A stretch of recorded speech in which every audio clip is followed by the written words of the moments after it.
श्री सद्गुरु महाराज की जय। प्रातः स्मरणे अनंत श्री विभूषित परमाराध्य संत सद्गुरु महर्षि में परमहंस जी महाराज का प्रवचन। प्रकाश मंडल भी माइक है। महर्षि में ही सत्संग सुधा सागर। बंदो गुरु पद कंज कृपा सिंधु नर रूप रे मोह तम पुंज जासु वचन रवि करनिक।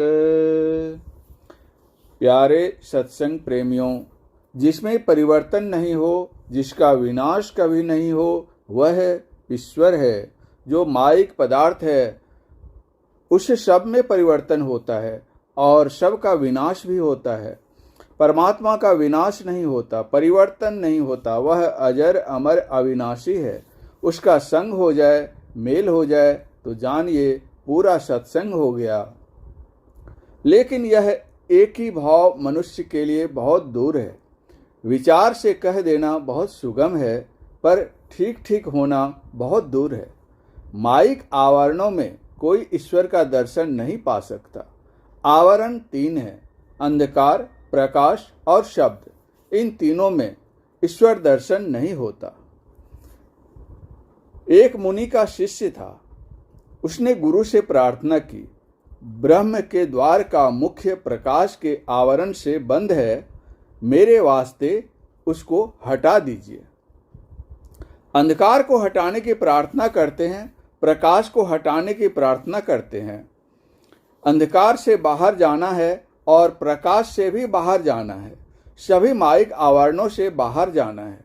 होते होते जो आदिनाद है वह भी आवरण है। उस आदिनाद में रहते हुए ईश्वर का दर्शन होता है।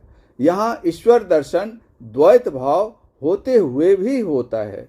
एक ही भाव में त्रिपुटी, ध्याता, ध्यान और ध्येय नहीं रहते। अंधकार, प्रकाश और शब्द के आवरण को पार करना बहुत दूर है। प्रकाश मंडल भी माइक है। शब्दों का आवरण कितना बड़ा है, इसको माप नहीं सकते। कबीर साहब ने कहा है, लंबा मार्ग दूरी घर, विकट पंथ बहुमार, कहो संतों क्यों पाइए दुर्लभ हरि दीदार। इतना लंबा कोई रास्ता नहीं है। विकट पंथ, जिस रास्ते पर चलकर पहुंचा जाता है उस पर विघ्न बाधाएं भी होती हैं। विघ्न बाधा में मन को अशांति होती है, इसीलिए विकट पंथ बहुमार कहा। थोड़ा थोड़ा चलते चलते लंबा से लंबा रास्ता भी कट जाता है। जो धीरजवान साधक है वह चलते चलते रास्ते को पार कर जाता है, तब परमात्मा का दर्शन होता है। यह दर्शन चेतन आत्मा को होता है। यह दर्शन बाह्य आंखों से देखे बिना होता है। चेतन आत्मा को जो शरीर का संग है, इसी से अज्ञानता है।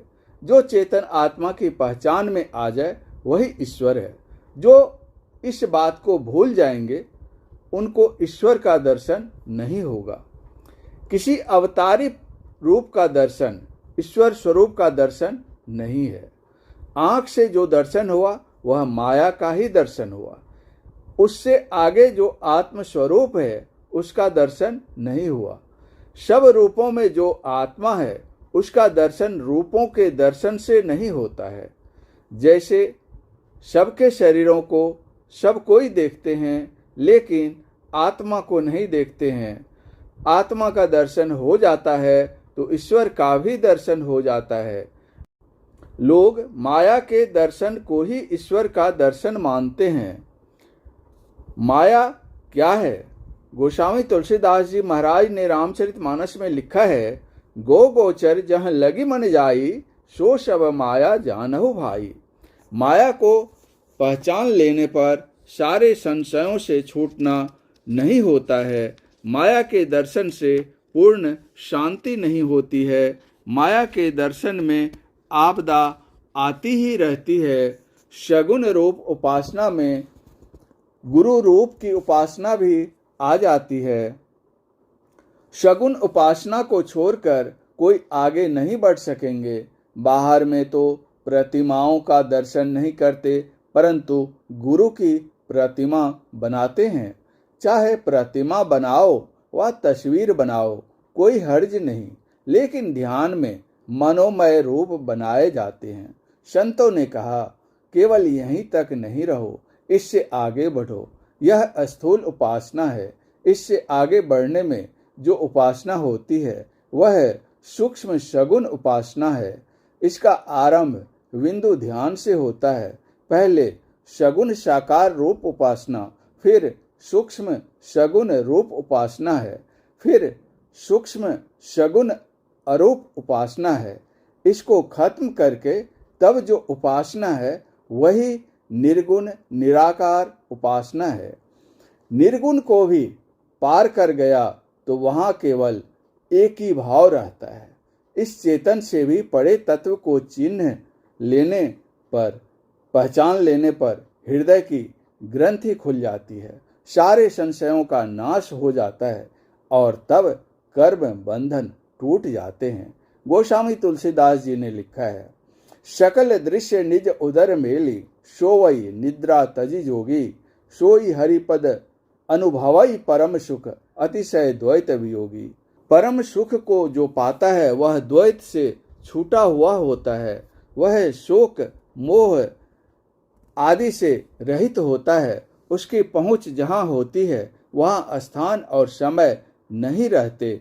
जिनकी यह दशा नहीं हुई उनका संशय निर्मूल नहीं हुआ। सब संशय जहाँ दूर होते हैं उसका ज्ञान होना चाहिए। सत्संग से इन विषयों को बारंबार समझाया जाता है। पढ़े अनपढ़े को भी अच्छी तरह समझ में आ जाए, यह कोशिश सत्संग में की जाती है।